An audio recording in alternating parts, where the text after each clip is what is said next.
نحمدہ و نصلی علی رسولہ الکریم اما بعد فاعوذ باللہ من الشیطان الرجیم بسم اللہ الرحمن الرحیم۔ نبی کریم صلی اللہ علیہ وسلم نے ارشاد فرمایا کہ انسان بسا اوقات ایک ایسا کلمہ کہتا ہے جو اللہ کی پسند کا اور مرضی کا کلمہ ہوتا ہے، اس کی وجہ سے وہ اللہ کا بہت زیادہ قرب حاصل کر لیتا ہے، اور بسا اوقات اپنی زبان سے ایسے کلمات کہہ دیتا ہے جو اللہ کی ناراضگی کا ذریعہ ہوتے ہیں، جس کے ذریعے وہ جہنم کا ایندھن بن جاتا ہے۔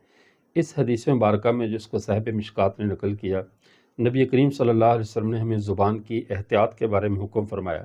کہ ہم مسلمان دنیا میں بحیثیت مسلمان ہم ریگولر قوم ہیں، ہم کچھ سیکولر قوم نہیں ہیں کہ جو منہ سے آئے ہم کہتے چلے جائیں، جو دل میں آیا وہ زبان پر لے آئے، یا مجمع کو ہنسانے کے لیے پھکڑ بازی شروع کر دی اور زبان پہ ایسے نازیبا اور غیر مہذب کلمات لے آئے کہ جس سے لوگ وقتی طور پہ تو خوش ہوتے ہیں، ہنستے ہیں، ایسی لطیفہ گوئی سے، ایسی باتوں سے جن کا انسانی شرافت سے کوئی تعلق نہیں ہے، لیکن انسان کی وہ کلمات آخرت کو برباد کر دیتے ہیں۔ مسلمان کو قطعاً یہ زیب نہیں دیتا کہ اپنی زبان پر ایسے الفاظ لائے، ایسے کلمات اپنی زبان سے ادا کرے کہ لوگ تو خوش ہو جائیں لیکن اللہ اس سے ناراض ہو جائے اور اس کی آخرت برباد ہو جائے۔ ہم بحیثیت مسلمان اپنی زبان کے بارے میں بھی بڑے مسئول ہیں، ہم سے اس کے بارے میں سوال کیا جائے گا۔ اس لیے ایک حدیث مبارکہ میں آپ صلی اللہ علیہ وسلم نے تو یہاں تک فرمایا کہ جو شخص مجھے دو چیزوں کی ضمانت دے دے میں اسے جنت کی ضمانت دیتا ہوں، ایک جو دو جبڑوں کے درمیان ہے اور ایک جو دو رانوں کے دو ٹانگوں کے درمیان ہے، یعنی اپنی زبان اور اپنی شرمگاہ کی اگر ضمانت دے دی جائے۔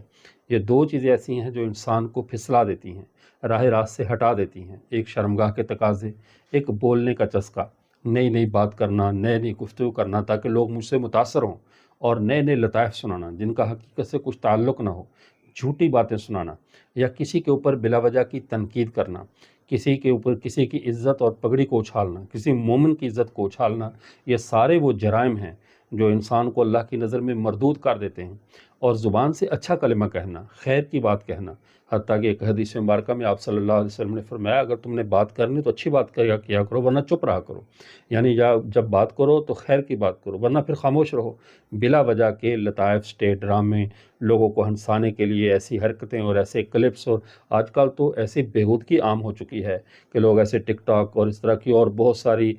جو سوشل میڈیا کی ایکٹیویٹیز انہوں نے بنا لی ہیں اپنے لیے، ایسی مصروفیات بنا لی ہیں کہ لوگ ان کی باتوں پر ہنسیں، اس کے بدلے میں وہ دنیا کمائیں۔ کم از کم انہیں یہ بات سوچ لینی چاہیے کہ دنیا تو وہ کما رہے ہیں لیکن اپنی آخرت کو اجاڑ رہے ہیں، اپنی آخرت کے گھر کو برباد کر رہے ہیں۔ اللہ ہمارے قول، ہمارے عمل، ہماری زبان، ہمارے بدن، ہر چیز کو اپنی اطاعت میں مصروف رہنے کی توفیق عطا فرمائے، اور ہمیں ایک لفظ کے لیے بھی اپنی نافرمانی کے راستے سے اور نافرمانی کا کلام کرنے سے اللہ ہمیں محفوظ فرمائے۔ وآخر دعوانا الحمدللہ رب العالمین۔